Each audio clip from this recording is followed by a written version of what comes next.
Hey guys, today we will solve POTD of GFG. तो आज का हमारा क्वेश्चन है रिप्लेस ओ विद एक्स। तो इस क्वेश्चन में हमें सिंपली एक 2D मैट्रिक्स गिवन है जिसका साइज n क्रॉस m है।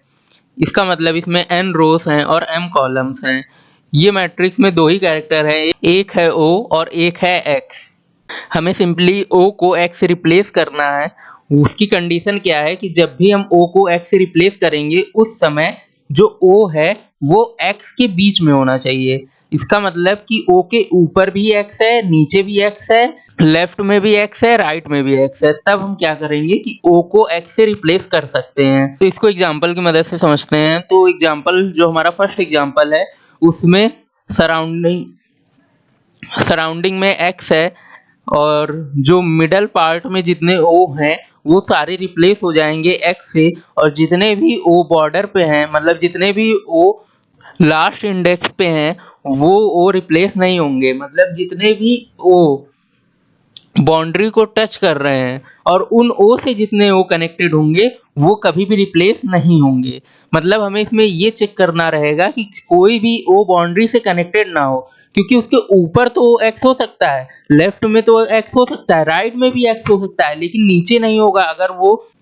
वो ओ नीचे है, एकदम बाउंड्री पे है नीचे, या लेफ्ट बाउंड्री पे है, या राइट बाउंड्री पे है, या ऊपर सबसे पहले 0th इंडेक्स पे है। I hope you getting my point कि जब भी ओ 0th इंडेक्स पे होगा, 0th रो पे होगा, n-1th रो पे होगा, या फिर 0th कॉलम पे होगा, या फिर m-1th कॉलम पे होगा, तो इन मतलब कि चारों बाउंड्री पे अगर वो ओ होगा और उससे ओ जितने कनेक्टेड होंगे उनको एक्स में रिप्लेस नहीं किया जा सकता। जैसे कि हमारा सेकंड एग्जांपल है। सेकंड एग्जांपल में एक ओ जो है वो सबसे टॉप पे है, 0th इंडेक्स 0th रो पे है, उसके बाद जितने भी ओ हैं वो सारे उससे कनेक्टेड हैं, तो इसलिए कोई भी ओ रिप्लेस नहीं होगा एक्स से। तो इस टेस्ट केस में हमारा जो आउटपुट होगा वो एज इट इज वही होगा जो हमें इनपुट में मिला है। तो इस क्वेश्चन को हम लोग अप्रोच ऐसे करेंगे कि जब भी 0th रो पे या n-1th रो पे या 0th कॉलम पे या n-1th कॉलम पे कोई भी ओ अगर हमें मिल जाता है और उससे फिर हम देखेंगे कि उससे कनेक्टेड कितने ओ हैं, उन ओ को कभी भी रिप्लेस नहीं किया जा सकता। बाकी ओ जितने बचेंगे बीच में, मिडल में, या जो भी हम लोग मार्क नहीं किए हैं उसको हम लोग सिंपली रिप्लेस कर देंगे। तो मार्क करना है, अगर हम लोगों को किसी भी कैरेक्टर के इंडेक्स पे उसकी वैल्यू को मार्क करना है कि इसको कंसीडर करनी है या नहीं करनी है, तो इसके लिए हम लोग सिंपली एक बुलियन 2D एरे बना लेंगे जिसको हम इनिशियली ट्रू मार्क कर रहे हैं। आप चाहें तो फॉल्स भी मार्क कर सकते हैं, वो आपके डिसीजन पे डिपेंड करता है।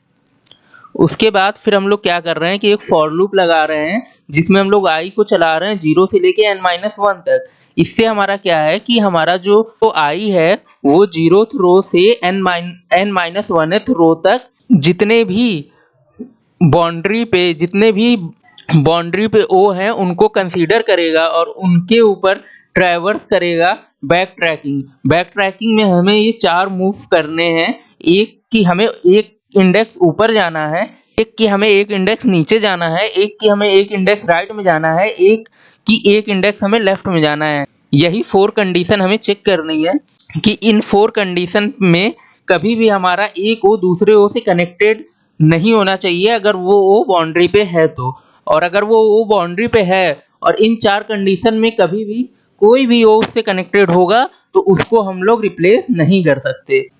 तो बैक ट्रैकिंग आप लोग समझ गए होंगे कि सिंपली इसको क्या कर रहे हैं, हम लोग एक इंडेक्स आगे का चेक कर रहे हैं, इसमें हम लोग एक इंडेक्स पीछे का चेक कर रहे हैं, इसमें हम लोग एक कॉलम आगे का चेक कर रहे हैं, इसमें हम लोग एक कॉलम पीछे का चेक कर रहे हैं। मतलब इसमें बेसिकली हम राइट की वैल्यू को एक्सेस कर रहे हैं, इसमें लेफ्ट की वैल्यू को, और इस वाली कंडीशन में हम लोग ऊपर की वैल्यू को एक्सेस कर रहे हैं, और इस वाली कंडीशन में फर्स्ट कंडीशन में हम लोग नीचे की वैल्यू को एक्सेस कर रहे हैं। तो इस तरह हमारा कोड चल रहा है।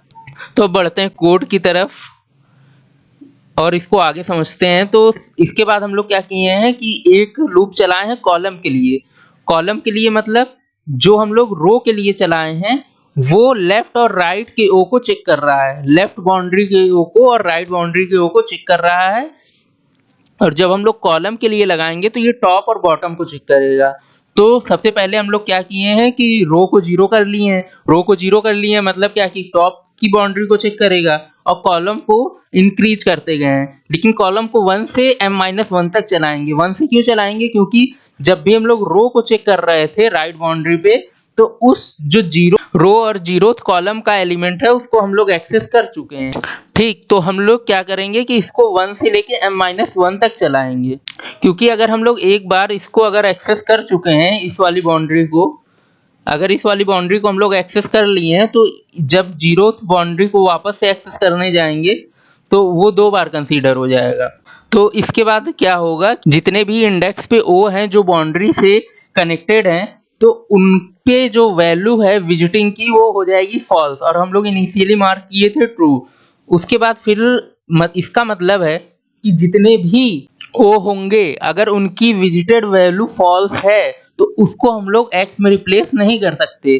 तो इसको हम लोग सिंपली एक कंडीशन लगा के चेक कर लेंगे कि मैट आई जे अगर ओ है एंड विजिटेड जो है वो ट्रू है, तो उसके बाद फिर हम लोग सिंपली रिप्लेस कर सकते हैं। अगर विजिटेड फॉल्स है इसका मतलब वो कहीं ना कहीं बाउंड्री से कनेक्टेड है, तो उसको हम लोग एक्स में रिप्लेस नहीं कर सकते, तो उसको हम कंसीडर नहीं करेंगे।